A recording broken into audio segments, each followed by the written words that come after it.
Bangkok est devenue la capitale de la Thaïlande en 1872, sous le règne du roi Rama Ier. Aucune autre ville du sud-est de l'Asie ne peut se comparer à Bangkok. Riche de temples imposants, de palaces somptueux ainsi que de nombreux klongs ou canaux qui traversent la ville de part en part. Au fil du Chao Phraya, envahi par une végétation luxuriante et tropicale, se déploient les images de la vie quotidienne et locale dans toute son originalité. Ce n'est pas pour rien que l'on surnomme Bangkok la Venise de l'Est.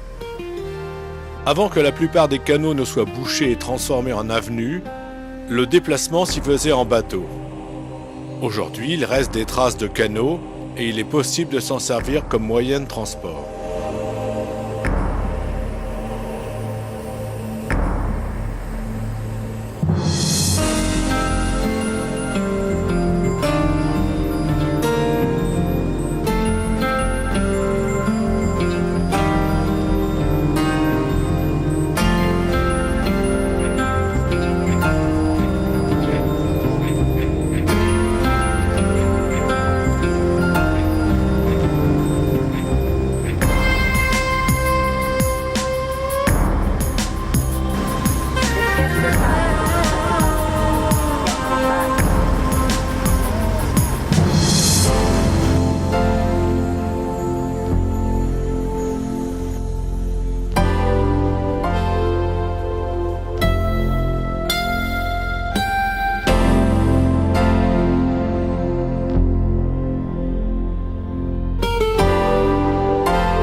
Situé à une centaine de kilomètres au sud-ouest de Bangkok, près du Ratchaburi, Dhammain Sadwak est le nom d'une petite bourgade devenue incontournable dans le royaume, grâce à son réseau de klongs étroits et à son fameux marché flottant. Dès 6 heures du matin, un ballet incessant de pirogues colorées essentiellement tenues par des femmes en costumes traditionnels vous propose des produits locaux, des fabrications artisanales, des légumes et des fruits, sans oublier les souvenirs touristiques, statues diverses, cartes postales, porte-bonheur et une multitude d'objets hétéroclites. C'est l'entame d'un festival de couleurs et d'odeurs dont la tradition n'a pas changé depuis des temps. Tout en silence et en sourire, au rythme du clapotis de l'eau, les vendeuses proposent leurs marchandises aux chalands. Puis vers 13h, tout redevient calme et serein jusqu'au jour suivant.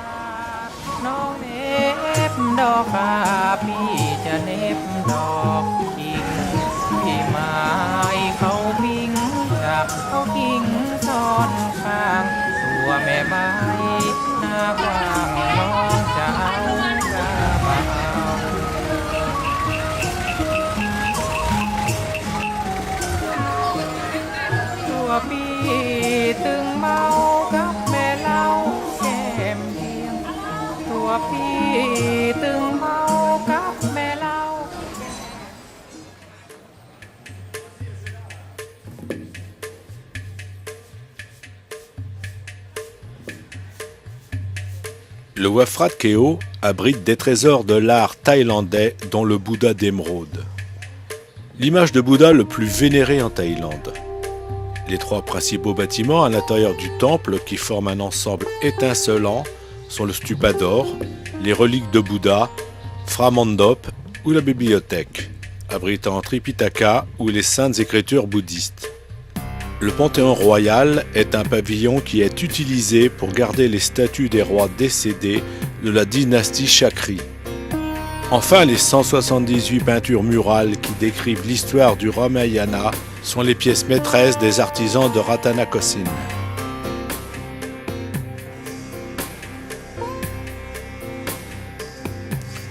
Dans le temple du Wat Phra Keo, nous découvrons un immense Bouddha couché recouvert d'or.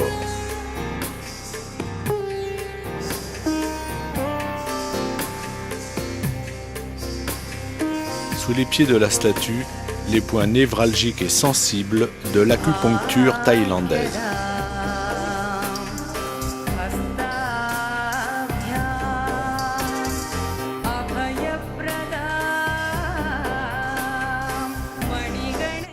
Les bâtiments élancés de la pagode royale sont particulièrement harmonieux, avec leurs toits à étages couverts de tuiles vernissées vertes et oranges.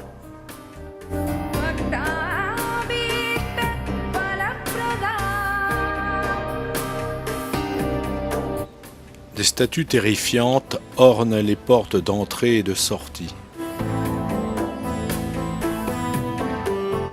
Dans tout le temple, le Bouddha est omniprésent.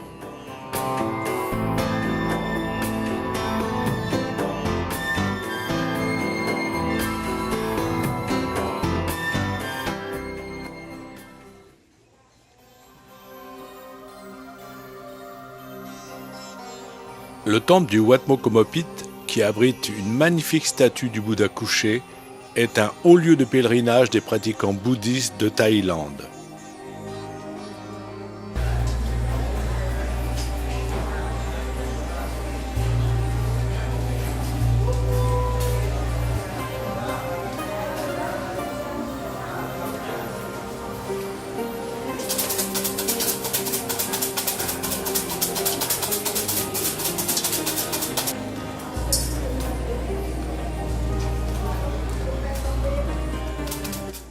L'ancien temple, abîmé par le temps, avec ses colonnades de Bouddha et ses impressionnantes marches, reste l'incontournable lieu de dévotion et d'ordination des futurs bonzes.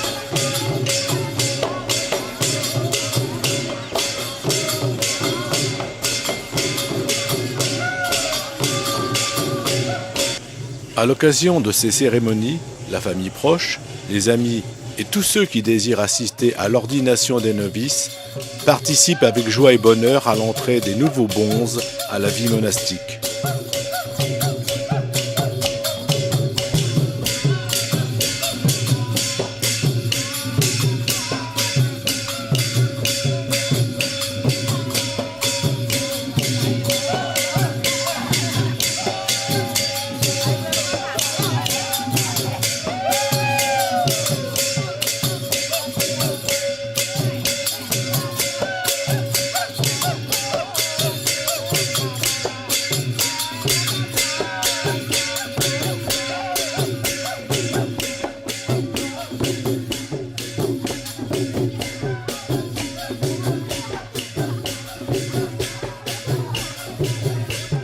Pour symboliser leur détachement à la vie laïque, ils doivent abandonner tous les biens qu'ils détiennent, se raser le crâne et porter la robe blanche du novice, puis par la suite la robe orange de l'ordre bouddhiste à laquelle ils appartiennent.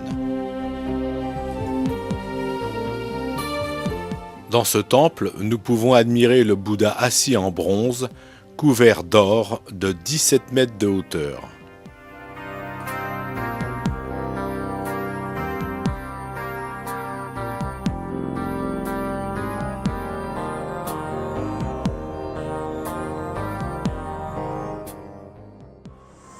Wat Mokomopit, on vient de quitter avec le grand Bouddha assis en bronze. C'est la plus grande statue du Bouddha assis en bronze en Thaïlande, 17 mètres de hauteur. Ce temple royal inspira la chapelle du Bouddha d'émeraude de Bangkok et constitue le point d'orgue d'un complexe appelé couramment l'Ancien Palais, qui était le lieu de résidence traditionnelle des monarques d'Ayutthaya.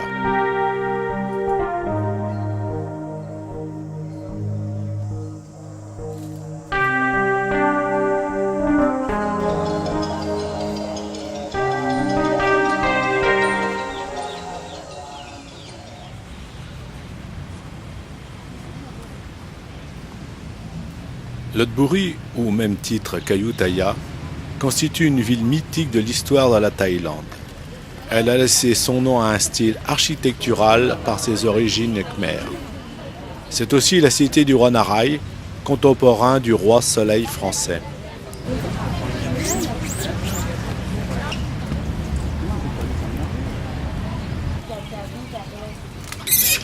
En continuant notre périple par le Wat Phra Phrom Sabiot, nous découvrons que les singes y sont rois. Personne ne sait trop pourquoi nos cousins ont élu domicile en ces lieux. Mais en tout cas, ils sont nombreux et pas du tout farouches.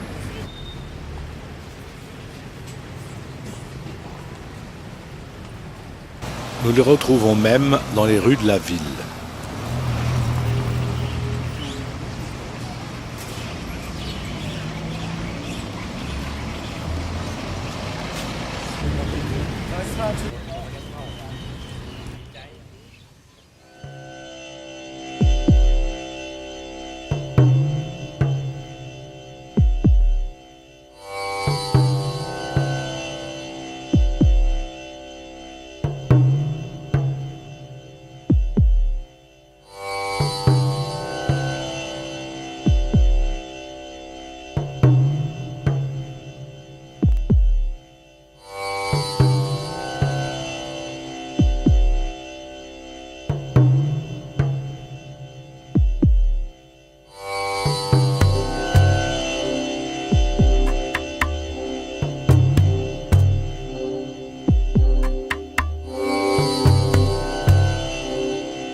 Le Wat Phra Siratana Mahata est dans la province du Phitsanulok, près de Sukhothai.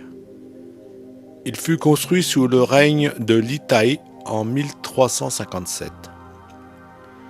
Dans le Mat Mahata, une statue imposante du Bouddha est particulièrement remarquable. Il est moulé dans l'attitude de soumettre le mal. Mais les particularités des porcelaines Celadon, c'est la couleur. C'est la couleur gris clair au feu et l'épaisseur. Derrière le Vihara, il y a un grand prang de 36 mètres de haut, avec un escalier amenant à la place contenant les reliques de Bouddha.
Le Wat Phra Keo Don Tao est le plus important temple de la ville de Lampang. Ce temple ainsi que la ville auraient été fondés vers le 7e siècle. Le Wat Phra Keo Don Tao, sur la rive orientale de la Wang, aurait abrité le Bouddha d'émeraude entre 1436 et 1468.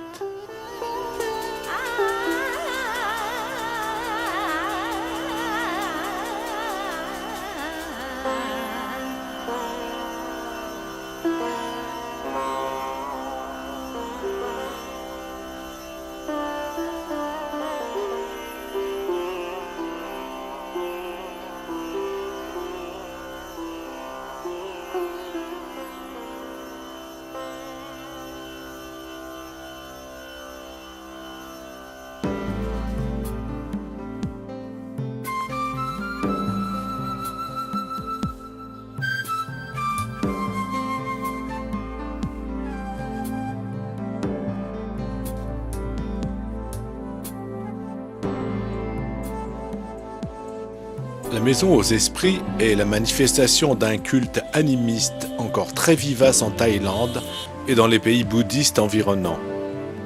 Le culte des esprits remonte aux sources des peuples indo-chinois. Les esprits sont des génies protecteurs, gardiens du sol, des arbres, des champs, des maisons. Pour s'assurer de leur protection, les habitants offrent des fleurs, de l'encens et de la nourriture.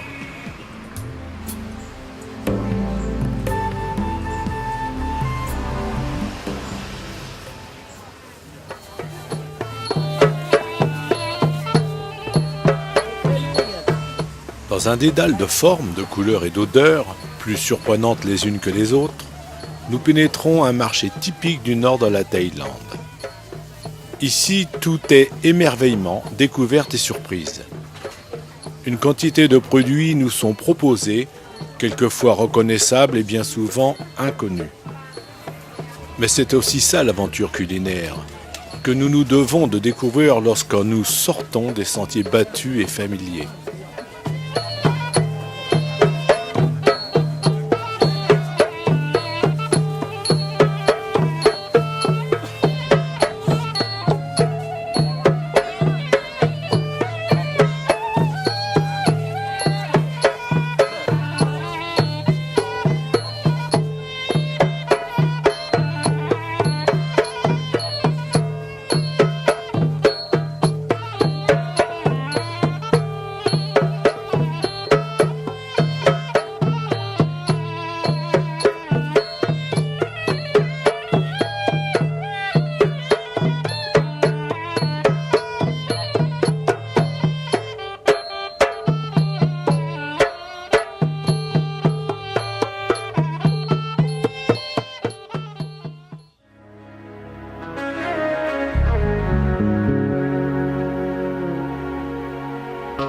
Tout près de la ville de Chiang Mai se trouve le village artisanal. Ici, nous pouvons découvrir le travail des artisans spécialisés dans les objets en lac, travail de la jade, des bijoux, pierres précieuses, des ombrelles et de la soie.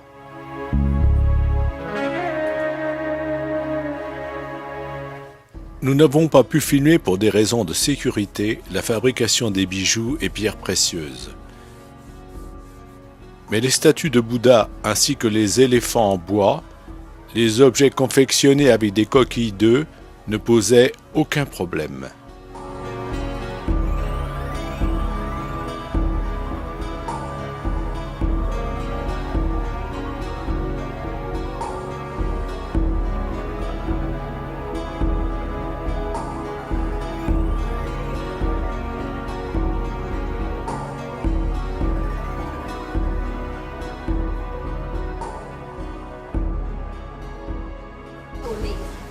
Et ensuite, on laisse dans l'eau et la peau.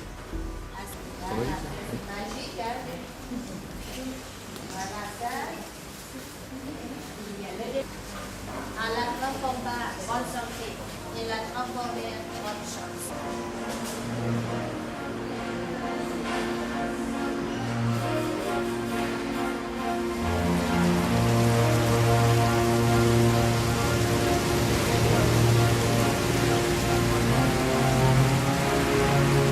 La fabrication de la soie commence par l'élevage des papillons qui pondent une quantité impressionnante d'œufs, puis qui se transforment en chenilles qui se nourrissent de plantes appropriées.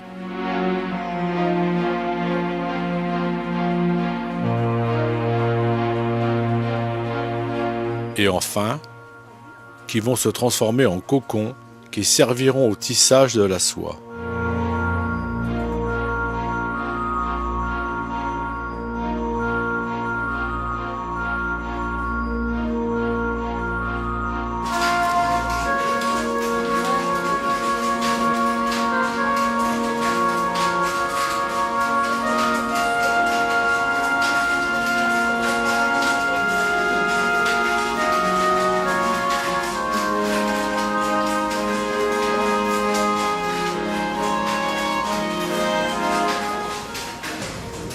De Chine et jaune, c'est de Thaïlande. Et un autre couleur, c'est teinté avec les produits chimiques. Vous pouvez toucher les fils. Les ouvrières s'activent sur les métiers à tisser.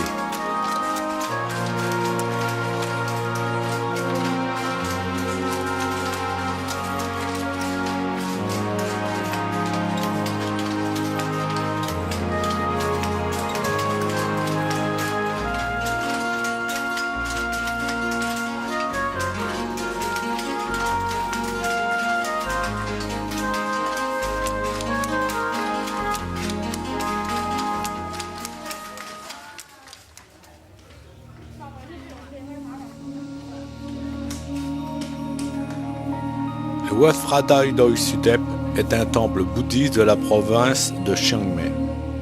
Le temple est situé sur la montagne du Doi Suthep qui culmine à 1676 mètres et reste un site sacré pour les Thaïs. Doi signifie montagne et Suthep est le nom d'un ermite légendaire qui vivait sur cette montagne il y a 1300 ans.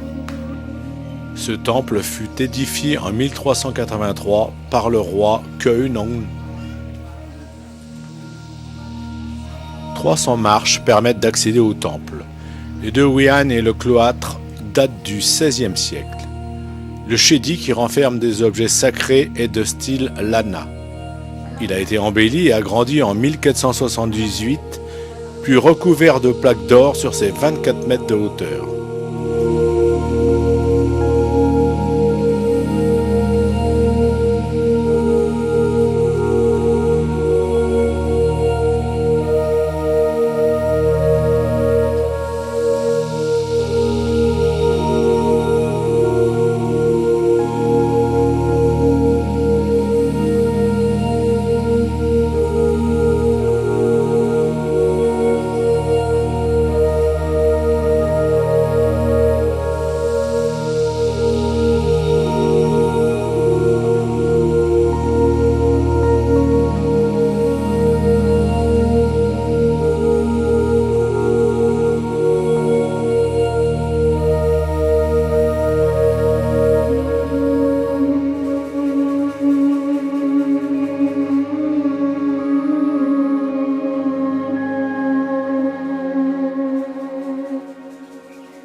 Les fidèles font sonner les cloches qui symboliquement leur donnent de la chance.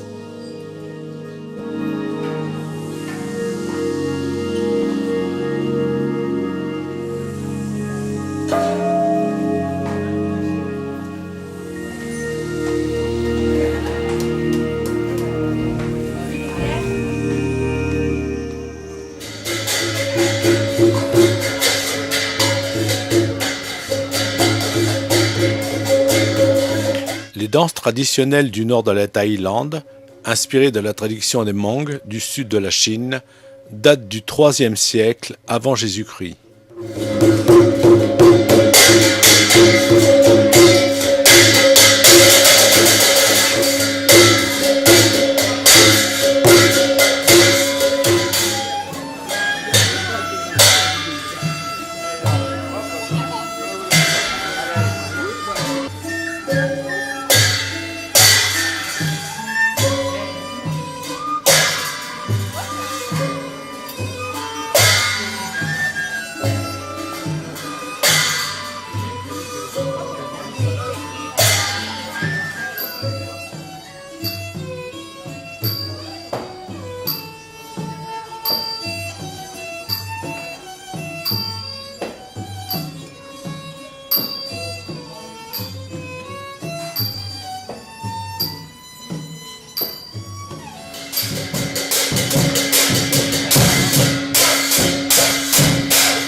C'est dans la province de Chiang Mai que se trouve le camp de dressage des éléphants.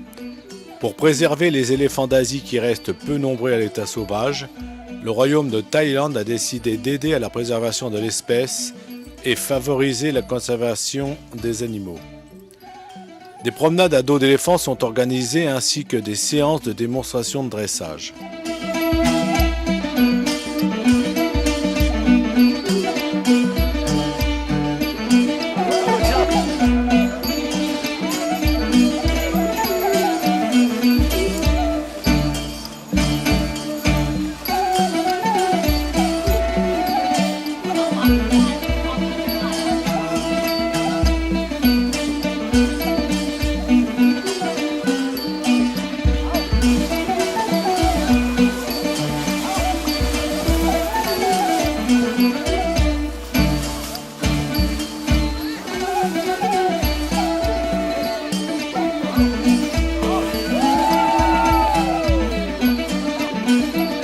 N'oublions pas que ces animaux servaient et servent encore aux durs travaux de débardage dans les forêts tropicales.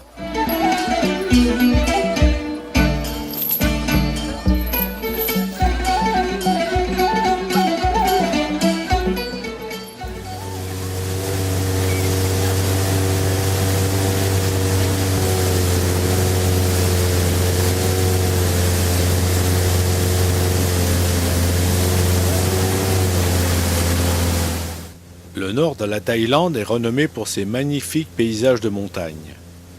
En descendant la rivière Kok, à bord d'embarcations à moteur appelées Ang Yao, nous découvrons la splendeur des rivages et la vie quotidienne de ses habitants.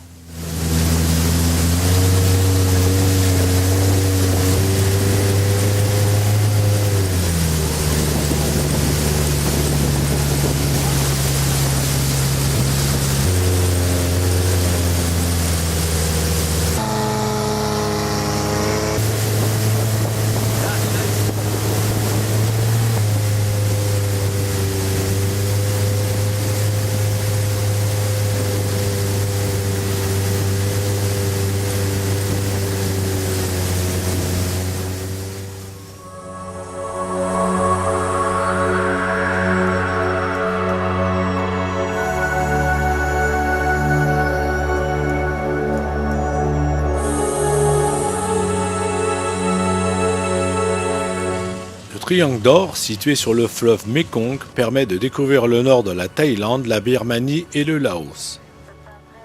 Ancien lieu de culture de l'opium, cette situation géographique privilégiée permettait aux narcotrafiquants d'échapper aux autorités policières des trois États en passant d'un pays à l'autre, suivant les contrôles et saisies programmées.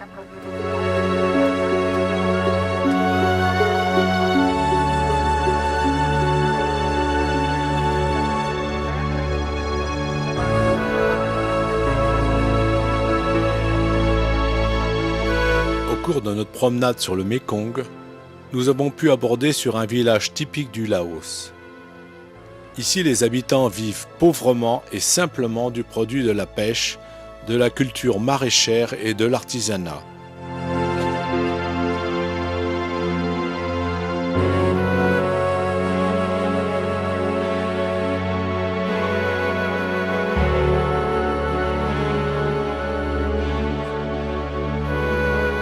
Les demeures restent simples et vétustes, la vie quotidienne des gens simples du Laos.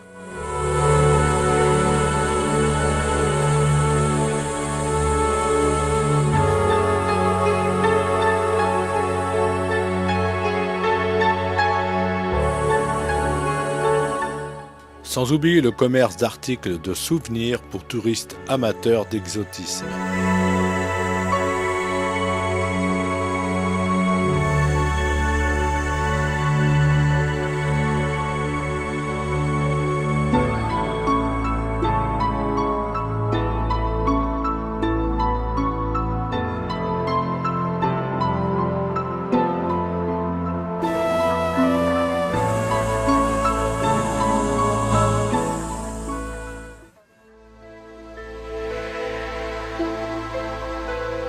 Cette pépinière d'orchidées compte environ 473 espèces différentes. Dans un éclat de couleurs, de formes et d'odeurs, nous nous laissons entraîner par la magie et la beauté de cette fleur incomparable qui enchante tous nos sens. Un véritable régal pour les yeux.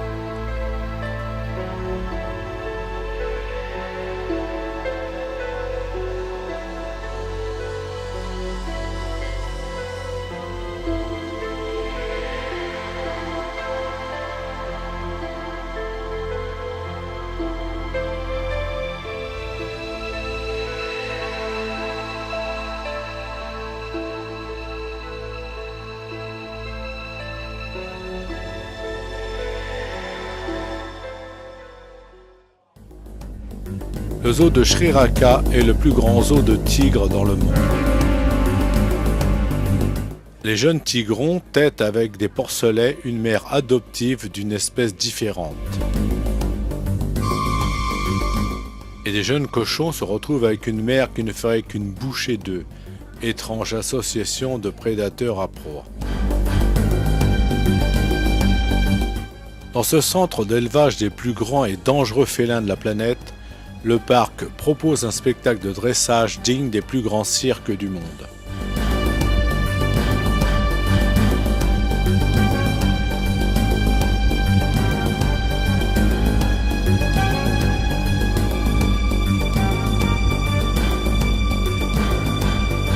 La reine des scorpions, plus de 100 scorpions toxiques.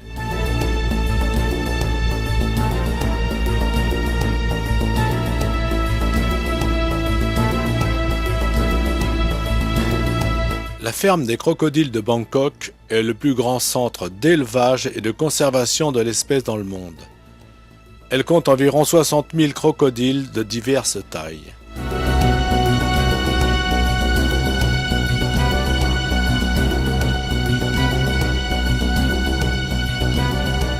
De plus, ce centre participe à la reproduction des crocodiles par l'incubation des œufs et la remise en milieu naturel des sujets ainsi sauvegardés.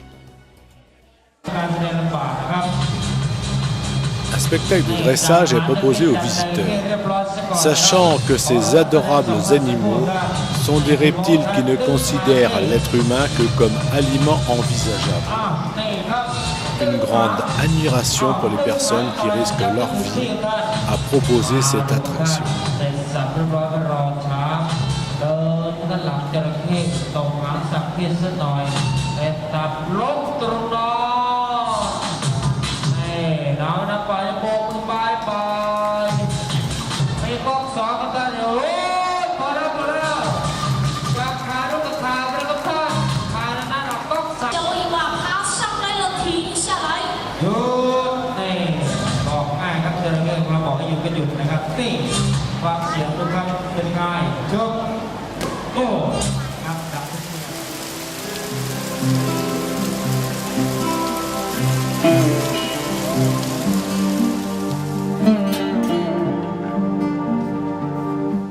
Dans cet immense jardin botanique, nous découvrons avec étonnement un jardin à la française du pur style Versailles.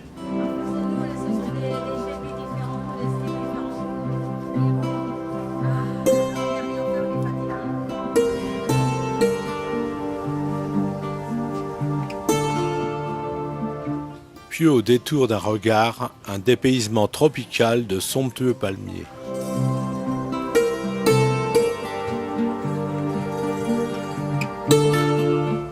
Des bas-reliefs d'inspiration hindouiste,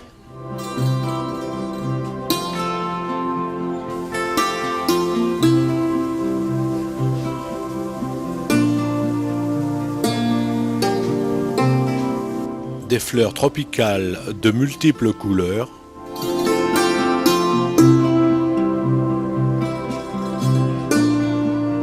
des statues de divinités,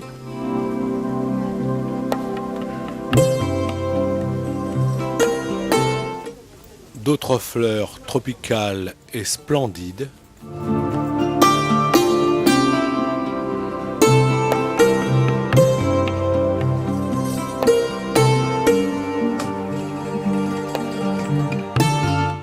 une forêt luxuriante,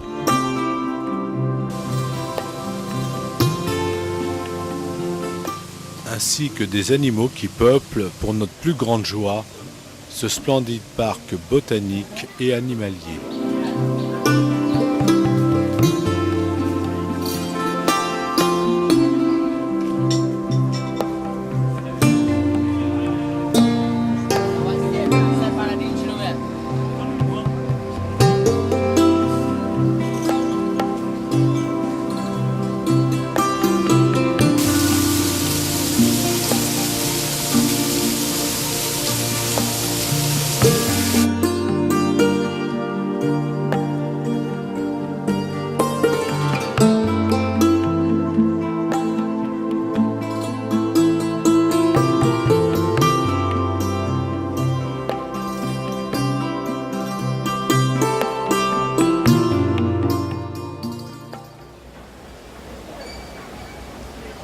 Le Muay Thai, appelé boxe thaïlandaise, est un art martial créé au XVIe siècle.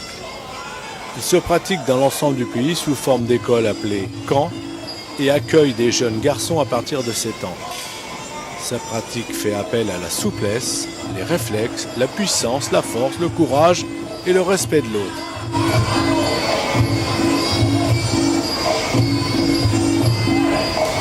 Mais le résultat est étonnant et efficace.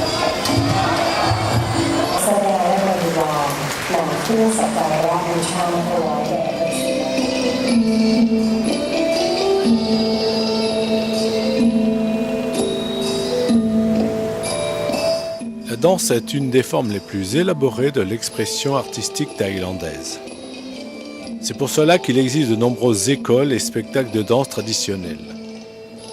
Les danses les plus courantes sont les Khan pratiquées par les hommes, les Lakang pratiquées par les femmes.